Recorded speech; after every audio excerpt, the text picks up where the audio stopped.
ফিলিস্তিনের উপর ইসরায়েলের বর্বরতা ও গণহত্যার বিরুদ্ধে শিল্পীদের প্রতিবাদ এবার আরও কঠোর হলো। হলিউড সহ বিশ্বের বিভিন্ন ইন্ডাস্ট্রির 1800-র বেশি শিল্পী ঘোষণা দিয়েছেন এখন থেকে ইসরায়েলি কোনো ইনস্টিটিউশন কিংবা প্রযোজনা প্রতিষ্ঠানের সঙ্গে কাজ করবেন না তারা। সম্প্রতি ফিল্ম ওয়ার্কার্স ফর প্যালেস্টাইন নামের একটি সংগঠন একটি বিবৃতি প্রকাশ করে জানিয়েছে এই সিদ্ধান্তের কথা। বিবৃতিতে স্বাক্ষর করেছেন 1200-র বেশি অভিনয় শিল্পী ও নির্মাতা।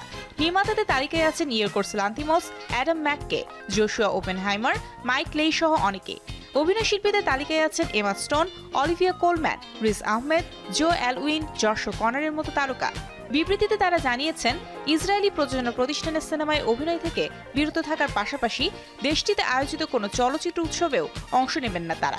থাকবে না তাদের নির্মিত কিংবা অভিনীত কোনো সিনেমা।